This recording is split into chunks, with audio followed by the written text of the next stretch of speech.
Greetings. This is Paul the Poke from PaulthePoke.com. Today's topic, the Greek Empire. This is continuing in our series with angels, specifically Gabriel. We're going to take a look at Daniel 8, verse 21. And the goat is the king of Greece, and the great horn between his eyes is the first king. So I'm going to step back in time a little bit. Yavon is a son of Japheth, and Yavon is Noah's grandson. History shows this group of people as Ionians or the Greeks. His name means effervescing, hot, and active, and it gives insight into Yavon's character, and that's per Strong's Concordance. And so we see this in Genesis 10, verse 2, the sons of Japheth, Gomer, Magog, Madai, as we talked about the last time with the Medes. Yavon, that's who we're talking about today. The Ionians are the Greek, Tubal, Meshech, and Tyrus. So,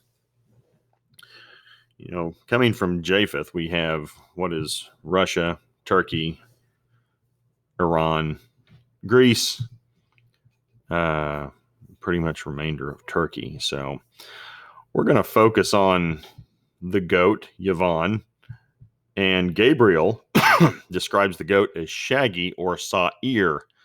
The term is also translated as hairy. Esau was reported to be saw-ear. Genesis 27:11, but Jacob said to Rebekah, his mother, behold, my brother Esau is a hairy, saw-ear man, and I'm a smooth man. Saw-ear can also be translated as devil. So, looking down time, hairy, saw-ear, a devil, hot-headed, active, effervescing, not exactly positive character traits. The Bible views the goat, the animal, the goat, as a leader in other verses. Some translations will use the term, quote, he-goat. And here are a couple examples below. Jeremiah 50, verse 8, flee from the midst of Babylon and go out of the land of the Chaldeans, and be as male goats go before the flock. So it's male goats that lead the flock. And a goat is equated with a king in Proverbs, and that's in Proverbs 30, verse 31, the strutting rooster, the he-goat, and a king whose army is with him. They're talking about things that strut around. So a he-goat is like a king. They strut around. And that has relevance to Daniel's vision, which included a goat who was a great leader. Now, granted, Daniel needed some assistance in understanding the nature of the goat and his origin. Daniel 8, verse 5, as I was considering, behold, a male goat came from the west across the face of the whole earth without touching the ground, and the goat had a conspicuous horn between his eyes. And again, a goat, leadership is the idea. Shaggy goat, hairy goat, a devil of sorts. And the great horn between his eyes is the first king. Now, in the Bible, horns are equated with kings and leaders. Horns demonstrate strength, power, and honor. Probably the best example of that is in Luke 1, verse 69, and has raised up a horn of salvation for us in the house of his servant David. That, of course, is referring to Christ. And then we go back to the context of what we're discussing. There's only one great leader from Greece that fits the description of Daniel 8:5, and he conquered the known world at a breakneck pace. Greece would replace the Persians as the dominant military power, as prophesied by Daniel. And so, from the time of the given unveiling, about 230 years later, in 323 BC, Alexander the Great would conquer the known world and fulfill this prophecy. Alexander is the large horn. He succeeded his father, Philip, at age 20. Alexander never lost on the battlefield, and he died at 32 in Babylon. History suggests he was an alcoholic and couldn't control himself, so moderation is not in his makeup. So, and that's pretty obvious. I mean, look at what the guy got accomplished in close to 12 years. Took over from his dad, Philip, the Macedonian Empire, and expanded it to the greatest empire in world history at that time to about 323 BC. So he did all of that stuff in 12 years.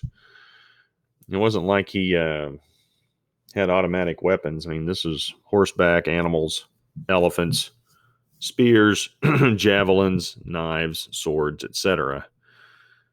Different time, but still got all that accomplished in 12 years. Makes you think how fast things can happen in today's world. We're a little bit more sophisticated in our weaponry and can do destruction at a much greater pace than what Alexander had at his disposal. So don't think things can't happen quickly, I guess is what my takeaway from this was.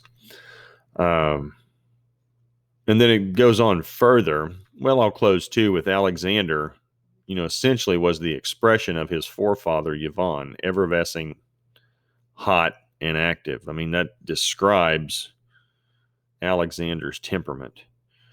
He ultimate expression of that within that family line. In Daniel 8, verse 22, as for the horn that was broken, in place of which 4 others arose, 4 kingdoms shall arise from his nation, but not with his power. Gabriel continued his interpretation of prophecy with Daniel regarding the future Greek Empire. As history records, when Alexander the Great died and the horn of the goat was broken, Alexander's kingdom was divided into his 4 generals. Cassander would rule Macedonia and Greece in the northwest. Lysimachus would preside over Thrace, Bithynia, and the majority of Asia Minor. So, you move a little bit further east into what is, essentially modern-day Turkey. Seleucus would take over Syria and the land to the east, including Babylon. That would be from the Mediterranean Sea over to around the Euphrates River, probably into Iran to some degree. Ptolemy would be in charge of Egypt, the Holy Land, and the Sinai Peninsula. And the one thing that did happen with these 4 generals, they would war and they would fight. Even had somebody else try to stick their nose in there, a less prominent general. He got his nose bloodied real quick and was eliminated. But it was really broken down into those 4. And they fought. And the Greek Empire eventually disintegrated. So as the prophecy states, none of the generals or 4 horns would assume control of Alexander's vast empire. So, on a personal level, this prophecy was one of the first prophecies that really grabbed my attention when I started paying attention to what the Bible said. And I knew about Alexander's clash with the Medes and the Persian Empire of the day, and being struck at the, probably 5th, 6th grade. It's like, wow, that really changed history. The first clash of East meets West, and had some meaning and some insight and outcome for world history.